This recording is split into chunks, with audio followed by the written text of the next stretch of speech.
जाती हैं इरोजन के मामला। एक एक तो उनके अंदर वाटर एब्जॉर्ब करने की सलाहियत कितनी है, यानी कि कितना तेजी से वो वाटर को एब्जॉर्ब कर सकती है, और दूसरा उनके अंदर रिटेंशन कैपेसिटी कितनी है। अब वो सॉइल्स जिनके अंदर नॉर्मली जो सैंडी टाइप के स्ट्रक्चर्स हैं, उनके अंदर इरोजन बहुत ज्यादा होती है, या वो सॉइल्स जिनके अंदर ऑर्गेनिक मैटर जो कंटेंट है वो अगर कम हो, तो उन सॉइल्स के अंदर भी जो है वो इरोजन का जो प्रोसेस है वो बहुत ज्यादा देखने को मिलता है। ठीक है। डीप होनी चाहिए आपकी सॉइल्स, ठीक है, यानी कि उनका जो टॉप सॉइल है वो थोड़ा गहरा होना चाहिए। ठीक है, पोरस होनी चाहिए, उनकी जो पोरोसिटी है वो बेहतर होनी चाहिए। वेल ड्रेन्ड हो, उनको वाटर ड्रेन करने की जो कैपेसिटी है वो सही होनी चाहिए। मीडियम टेक्सचर्ड हो, यानी कि उनके अंदर सिल्ट और किले दोनों का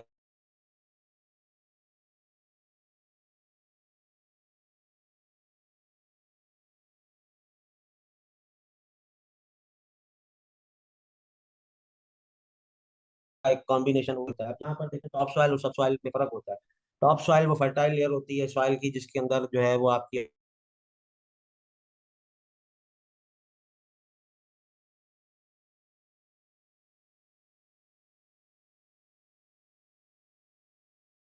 का परसेंटेज जो है वो बेहतर हो, उनके अंदर जो ड्रेनेज का जो मैकेनिज्म है वो बेहतर हो, और उनके अंदर जो टेक्सचर है या उसके जो पार्टिकल्स है वो मीडियम टेक्सचर्ड हो, यानी कि ना फाइन क्ले हो, ना फाइन सिल्ट हो, ना फाइन स्टेन हो, मीडियम टेक्सचर्ड हो। ठीक है। तो उनके अंदर जो है वो इरोजन जो है वो कम देखने को मिलती है। चौथा जो है वो है वेजिटेशन। ठीक है, जैसे मैंने पहले भी बताया कि जो बैरन लैंड होती हैं या खाली पड़ी हुई जमीनें होती हैं वहां पर इरोजन बहुत ज्यादा देखने को मिलती है। ठीक है। तो वेजिटेशन जो है, जब दुनिया में एग्रीकल्चर इतनी ज्यादा प्रैक्टिस नहीं की जाती थी, तो उस वक्त भी तो इरोजन हो रही होती होगी। तो वहां पर क्या होता था कि जो नेचुरल वेजिटेशन है, ये जो कॉमनली जो घास फूस है, ठीक है, जंहिंमें पंहिंजो ड्रब अची था वञनि ऐं ॿियूं अदर शयूं आहिनि।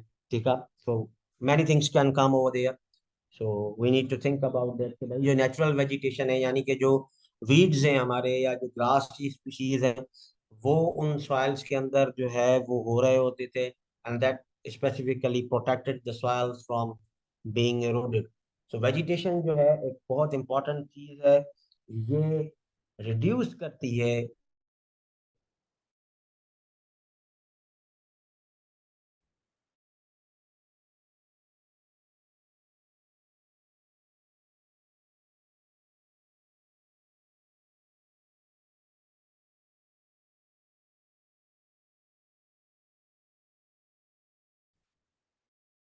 अब हमने जो है वो हमारी नेचुरल वेजिटेशन थी, उसे हमने जो है खराब करा करता है। देखें एक चीज, आप एक आपकी सॉइल के ऊपर एक रेन ड्रॉप डायरेक्ट आके गिर रहा था, लेकिन दूसरा ये था कि वो पत्ते से टकराया, उसकी स्पीड कम हो गई, अब आके गिरा। तो ये क्या करते हैं कि सबसे पहले अगर वहां पर वेजिटेशन हुई हुई है, एक तो ये रेनफॉल का जो हिट करने की जो स्पीड है या उसके जो टकराने का जो मैग्नीट्यूड है उसको कम करते हैं। उसके बाद वेजिटेशन के जो पत्ते झड़ते हैं या उन ग्रासेस के जो है वो चीजें जो है वो फॉल ऑफ होती हैं, उनके पत्ते गल चढ़ के कट जाते हैं, तो वो जमीन को एक जो है वो कवर दे देते हैं। ठीक है। और इससे क्या होता है कि भाई आपकी सॉइल की फिजिकल प्रॉपर्टीज भी जो है वो चेंज हो जाती है। ठीक है। अगर आपका किसी भी स्पेस का जो है वो कोई भी एरिया जो है वो कवर अप, तो इरोजन जो है वो कम होना जो है रह जाती है। ठीक है। किसी भी सरफेस का अगर 30% जो है वो आपने कवर अप कर लिया है, ठीक है, तो आपकी जो इरोजन है वो कम होना जो है वो शुरू हो जाएगी। So these were the four factors जो कि कॉजेज है, मेजर कॉजेज हैं। देखें स्लोप है, अगर आपकी जो जमीन है वो ढलान के ऊपर है, तो अब आप इरोजन को कैसे कंट्रोल कर सकते हैं? नॉट पॉसिबल, क्योंकि ऊपर से पानी आएगा, उसने जो है वो इस पर स्लोप मिला हुआ है। आपकी लेट्स सपोज आपकी सॉइल में प्रॉब्लम है, तो सॉइल को आप क्या कर सकते हैं? आप वेजिटेशन नहीं लगा रहे, वेजिटेशन आपको करनी चाहिए, फेलो लैंड नहीं छोड़ते भाई। These are the major reasons of जो है वो वाटर इरोजन। प्रिवेंशन कैसे कर सकते हैं? ठीक है। कैसे आप वो कंट्रोल कर सकते हैं। ठीक है, तो सबसे पहला जो पॉइंट है वो यही है कि भाई लैंड को उसकी कैपेबिलिटी के अकॉर्डिंग यूज करें। कैपेबिलिटी का मतलब ये होता है कि लैंड कैपेबिलिटी क्लासेस होती हैं जिसमें हम ये देखते हैं कि भाई ये जमीन ये यूज की जा सकती है। Either it can be use for agriculture, either it can be used for pasture and grasses, either it can be used for the purpose of forestry, either it can be used for the purpose of fish ponds and other things, or it can be devoted to the buildings and road structures. तो land को उसकी capability के मुताबिक जो है वो इस्तेमाल करें।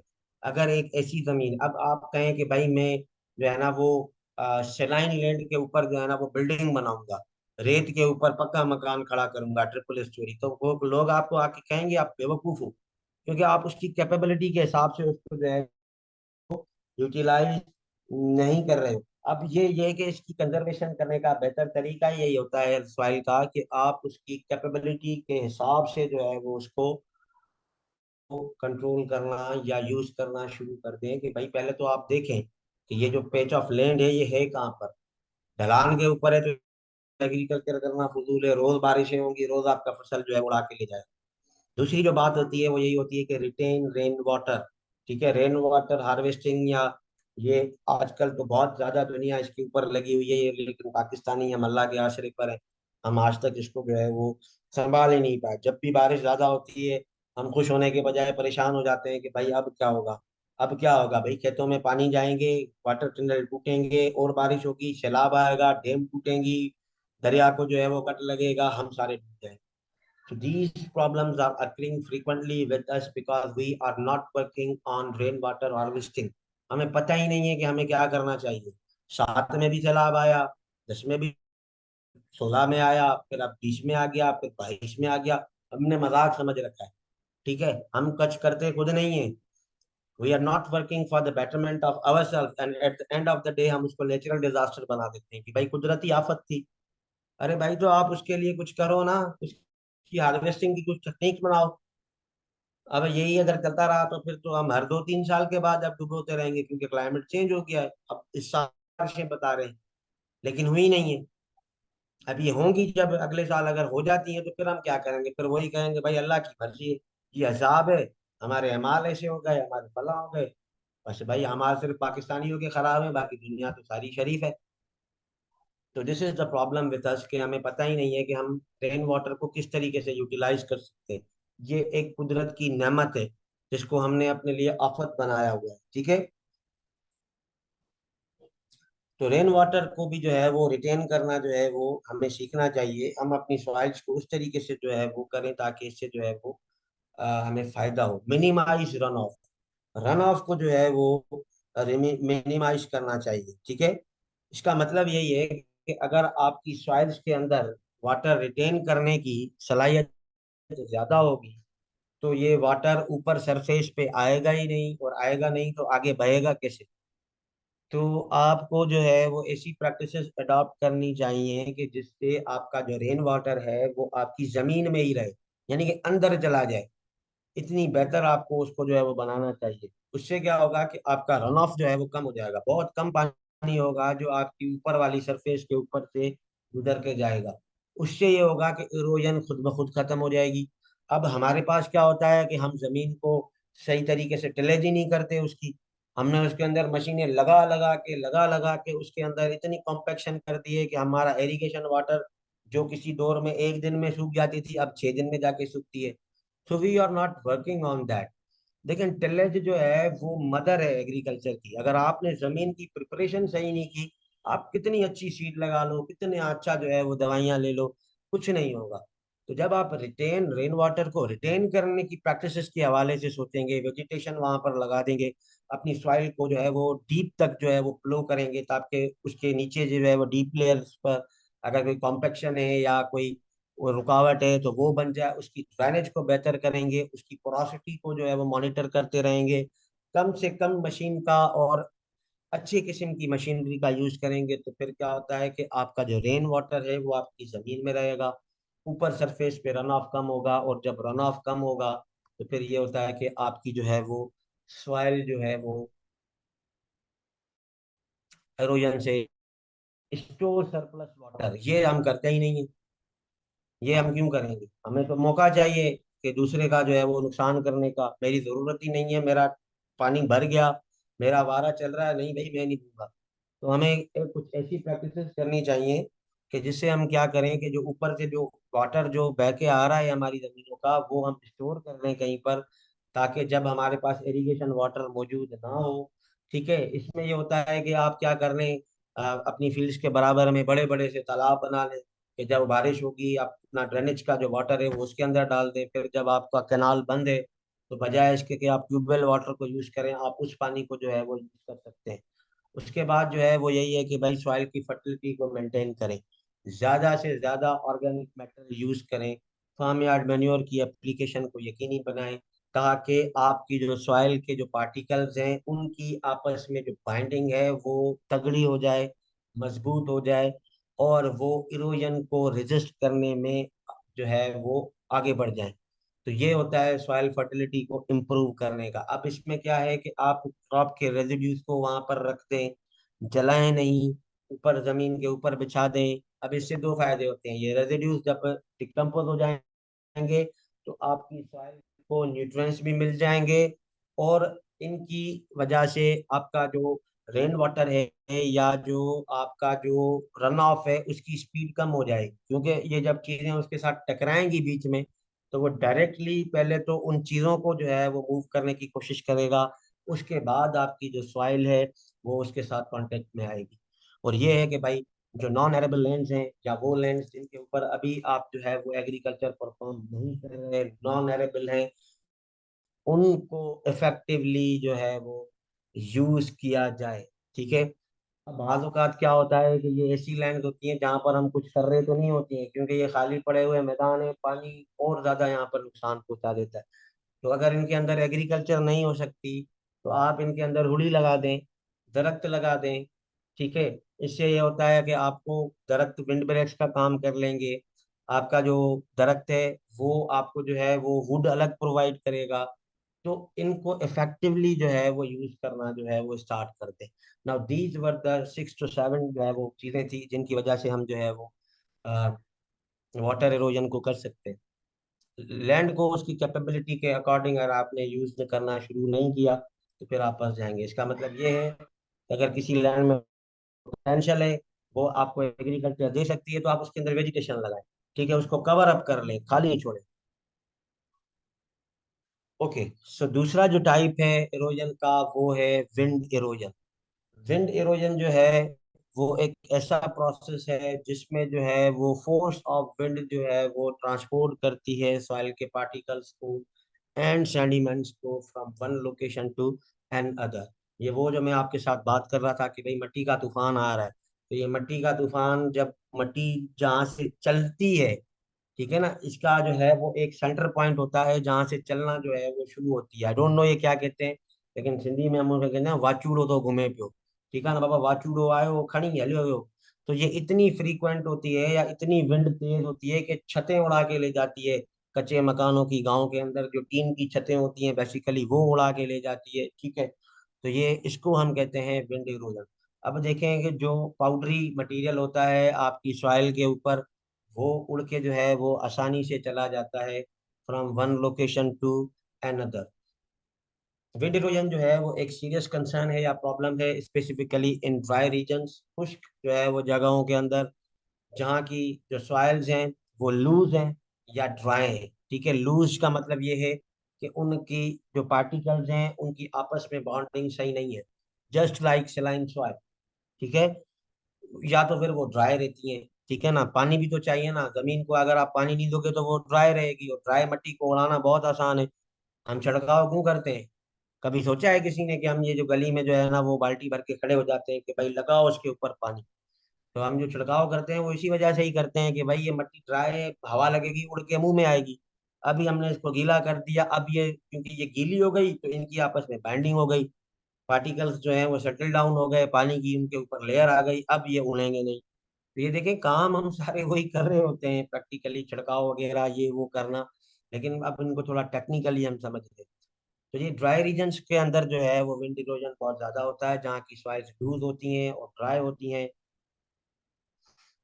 इनका जो सरफेस होता है वो स्मूथ हो, ठीक है, कोई इसके रुकावट नहीं है, कोई दरख्त नहीं है, कोई आजू बाजू में जो है वो कोई चीज नहीं है, हवा आएगी उसकी उसी स्पीड से निकलती हुई चली जाएगी। पेयर हो यानी कि खाली पड़ी हुई हो, ठीक है, और उसके बाद जो है वो विंड्स की जो स्पीड है वो बहुत तेज हो। तो इन रीजन्स के अंदर विंड वेलोसिटी का होना ज्यादा है। जैसे वाटर इरोजन वहां पर ज्यादा हो रही थी जहां पर बारिश ज्यादा हो रही थी, ठीक है, या तो जमीनें ढलान के ऊपर थी, ठीक है, उनका ड्रेनेज अगर इम्पूर था, तो विंड इरोजन फिर वहां होती है जहां पर जो सॉइल के पार्टिकल्स हैं वो लूजली बाउंड हो, वहाँ की सॉइल्स प्रीडोमिनेटली ड्राई रहती हो, उनकी सरफेस खाली पड़ी हो, यानी कि कोई वेजिटेशन, कोई दूर दराज तक जो है ना वो कोई दरख्त नजर नहीं आ रहा, और वहां पर हाई वेलोसिटी विंड्स जो है वो ब्लो करती हो। So in these regions or in these areas, the dominant form of erosion would be wind erosion. अब सॉइल की मूवमेंट के टाइप्स के हवाले से ही विंड इरोजन की टाइप्स है। जैसे हमने वहां पर पढ़ा था कि भाई रेन ड्रॉप इरोजन है, स्प्लैश इरोजन है, ठीक है, रोल इरोजन है, शीट इरोजन है। यहाँ पर फिर सॉइल की मूवमेंट को मद्देनजर रखते हुए हम ये कहते हैं कि भाई क्या हो रहा है। तो सबसे जो पहला है वो है सस्पेंशन। सस्पेंशन में क्या होता है कि आपके जो पार्टिकल्स हैं वो हवा के साथ उड़ते हैं और हवा के साथ फिर चलते ही रहते हैं। यानी कि एक जमीन थी जहां पर आके जो है वो हवा टकराई, उसके साथ उसके जो लूज पार्टिकल्स थे वो हवा में उड़े। जैसे ये आप देख रहे हैं ना, इसको आके लगी है हवा, अब ये लूज था तो इसमें से ये पार्टिकल्स इसके सस्पेंड हो गए एयर में, तो ये अब चलते ही रहेंगे। तो अब ये इतना बड़ा बड़ा जो गड़ा होता है जमीन का वो तो नहीं उड़ता, तो इसमें सिर्फ वो पार्टिकल्स मूव कर सकते हैं जिनकी साइज 0.1 mm से कम हो। तो ये बहुत माइन्यूट से पार्टिकल्स होते हैं जो बहुत छोटे होते हैं और बहुत हल्के होते हैं। जैसे ही तेज हवाएं लगना शुरू होती हैं, ये पार्टिकल्स हवा में लिफ्ट अप हो जाते हैं और बहुत दूर रीजन्स तक जाते हैं। अब ये ट्रैवल दूर दूर तक इसीलिए करते हैं क्योंकि ये बहुत हल्के हैं। अब जितनी चीज हल्की होगी उतनी हवा में ज्यादा तेज उड़ेगी, ठीक है। तो ये वाली जो कॉन्सेप्ट है, सस्पेंशन में सिर्फ वो पार्टिकल्स एक जगह से दूसरी जगह तक जा सकते हैं जिनका डायामीटर 0.1 मिलीमीटर से जो है वो कम हो। का मतलब है मिलीमीटर। तो इस फॉर्म को हम कहते हैं सस्पेंशन। सॉइल के जो पार्टिकल्स हैं वो इतने स्मॉल होते हैं कि भाई एक दफा जब वो तेज हवा के लगने से हवा के अंदर आ गए तो फिर बहुत दूर तक जाते हैं, जब जाके जो है वो हवा जहां पर जाके कोई ढीली पड़े या किसी दीवार के साथ टकराए या किसी बिल्डिंग के साथ टकराए या दरख्तों के साथ जब टकराती है, तो वहां पर जाके जो है ये स्टॉप होती है। एंड अल्टीमेटली ये वही वाली मिट्टी है जो हमारे घर वाले जो है वो अक्सर तौर पर कहते हैं कि भाई सारा घर मट्टी मट्टी हो गया है, पता नहीं कहाँ से आ रही है मिट्टी। तो ये वही वाली मिट्टी है, ठीक है।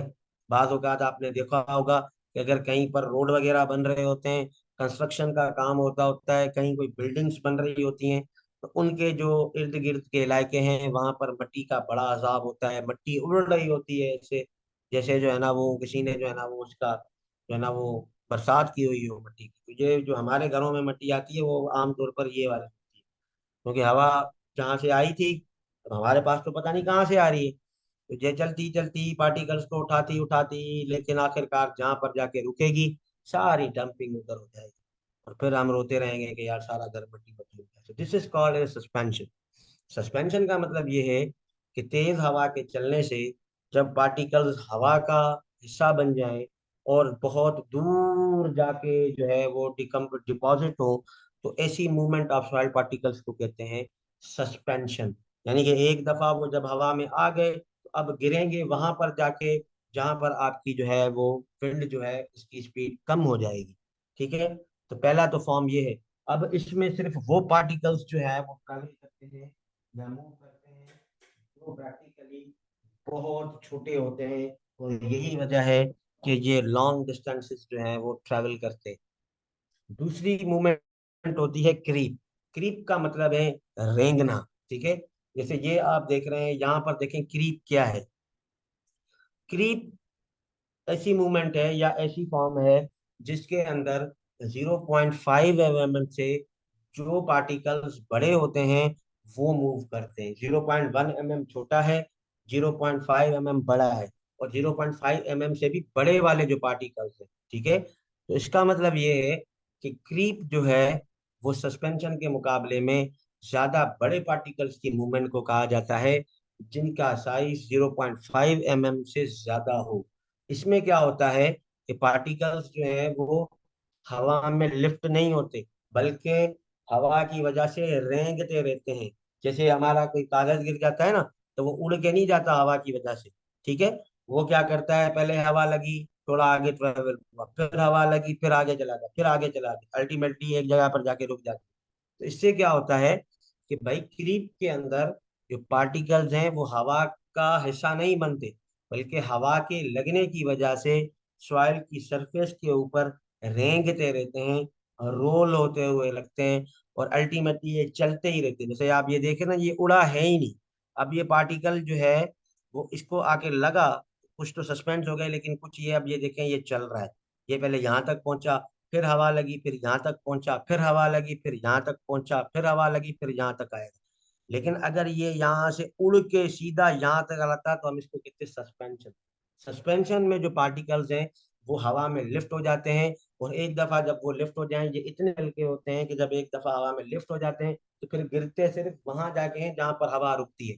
क्रीप में ऐसा नहीं होता। क्रीप में क्योंकि पार्टिकल ज्यादा बड़ा होता है, इसका मतलब ये है कि वो थोड़ा भारी होगा, ठीक है। उसके भारी होने की वजह से हवा उसको अपना ऐसा नहीं बनाती, बल्कि उसको वहां से पुश करती है। जैसे धक्का लगाते हैं ना हम गाड़ी को कि भाई थोड़ा आगे चली, फिर धक्का लगाया, फिर थोड़ा आगे चली, फिर धक्का लगाया, थोड़ा आगे चली। तो इसमें भी ये हवा क्या करती है, इन सॉइल के पार्टिकल्स को जस्ट लाइक धक्का लगाती है, ताकि ये थोड़ा थोड़ा आगे चलते जाए। तो इस मूवमेंट को हम कहते हैं क्रीप। क्रीप का मतलब ये है कि सॉइल के पार्टिकल्स सॉइल के सरफेस से ऊपर उठे ही ना हवा की वजह से, उसी सॉइल के ऊपर रोल होते, रेंगते, चलते चलते जो है ना वो आगे जाएं। तो ऐसी मूवमेंट को कहा जाता है क्रीप। इसके बाद जो तीसरी मूवमेंट है उसको हम कहते हैं साल्टेशन। साल्टेशन फिर क्या करता है, साल्टेशन जो है वो एक ऐसी मूवमेंट है जिसके अंदर 0.05 से लेके 0.5 mm तक जो पार्टिकल्स होते हैं, यानी कि उनसे छोटे और इनसे बड़े, ठीक है। 0.5 mm से आगे क्रीप से, जो क्रीप वाले डोमेन से जो है वो पार्टिकल्स जो है वो बड़े होते हैं, और उनसे जो है वो छोटे होते हैं। तो ऐसे पार्टिकल्स साल्टेशन के थ्रू जो है ना वो मूव करते हैं।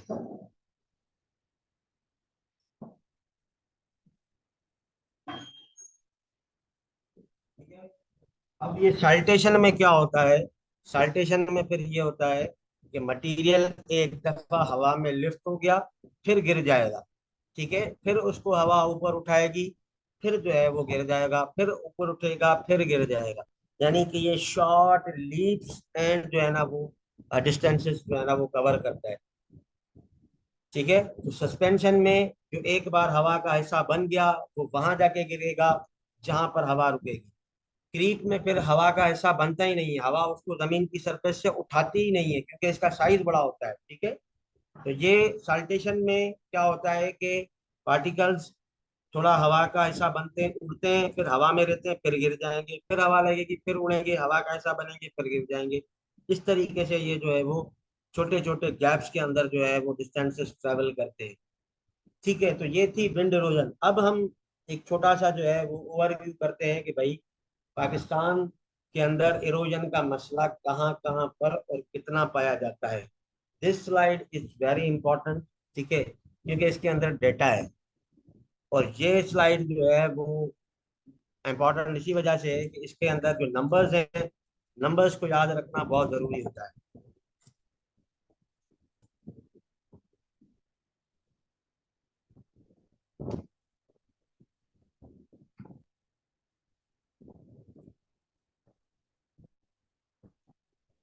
पाकिस्तान का जो टोटल जियोग्राफिक एरिया है वो 79.61 मिलियन हेक्टर्स है, ठीक है। अराउंड 80 मिलियन हेक्टर्स जो है वो हमारा टोटल जियोग्राफिकल एरिया है। यानी कि पाकिस्तान की जो कुल एराजी है जिसके ऊपर पाकिस्तान पूरा मुल्क है, ठीक है ना, उसमें आपका समंदर भी आ गया, सब कुछ आ गया, आपके पहाड़ भी आ गए, ये वो सारी की सारी चीजें, वो है 79.6 मिलियन हेक्टर्स, ठीक है। उसमें से कल्टीवेटेड एरिया कितना है, सिर्फ 20.61 मिलियन हेक्टेयर है। यानी कि हमारा जो टोटल जियोग्राफिक एरिया है उसका सिर्फ चौथा हिस्सा हम कल्टीवेशन के लिए इस्तेमाल करते हैं, बाकी सारा एवं ही पड़ा हुआ है 3 हिस्से। ठीक है, तो टोटल एरिया कितना है, 79.61 मिलियन हेक्टेयर। उसमें से 20.61 जो है वो मिलियन हेक्टेयर जो है वो हमारे क्या है, कल्टीवेशन में, यानी कि जिनको हम जो है वो कल्टीवेट करते हैं। फॉरेस्ट के लिए जो है वो हमारे पास जो आता है वो 3.16 मिलियन हेक्टेयर आता है। अब यही वजह है कि हम इतनी गर्मी में क्यों जो है ना वो फंस रहे हैं। ठीक है, क्योंकि हमारे पास फॉरेस्ट्री का जो हिस्सा है वो बहुत कम है। तो 79.61 मिलियन हेक्टेयर हमारा टोटल एरिया, उसमें से 20.61 मिलियन हेक्टेयर कल्टीवेशन के लिए होता है। 3.16 मिलियन हेक्टेयर जो है वो हमने फॉरेस्ट को दिया हुआ है। ठीक है, अब ये है कि भाई पाकिस्तान की टोटल एराजी का 76% जो है वो सॉइल इरोजन की वजह से अफेक्टेड है। ठीक है, 76% ऑफ कंट्रीज टोटल एरिया।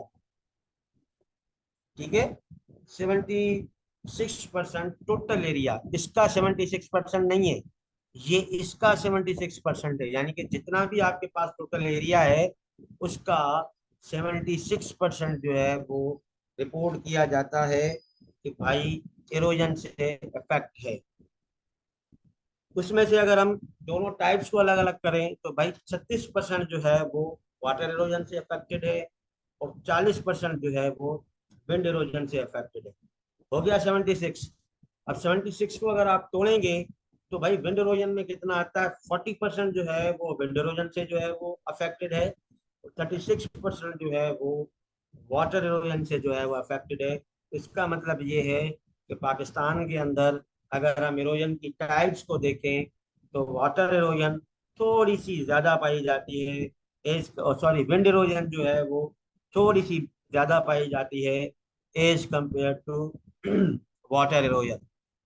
क्योंकि 40% जो है वो विंड की इरोजन की वजह से होता है, और 36% जो है वो वाटर की इरोजन से होता है। अब देखें, विंड इरोजन जो है वो ड्राई रीजन्स में जो है वो डोमिनेंट होती है, जिसके अंदर थल, ये थर नहीं है। ठीक है ना, पंजाब के अंदर भी एक रीजन है जिसका नाम है थल। ठीक है, तो थल, चोलिस्तान, मियांवाली, मुजफ्फरगढ़, डीजी खान, ये पंजाब के एरियाज हैं। सिंध के अंदर अगर हम देखें तो विंड इरोजन डोमिनेटली हमें मिलती है थर रीजन के अंदर। बलूचिस्तान के बहुत सारी जमीनी इलाकों के अंदर भी जो है वो आपको जो है वो ये मिलती है। ठीक है, और आमतौर पर उन जगहों पर आपको मिलेगी जहाँ रेनफॉल कम होती है, समर का टेम्परेचर ज़्यादा होता है, सॉइल्स लूज होती हैं एंड डस्टी होती हैं।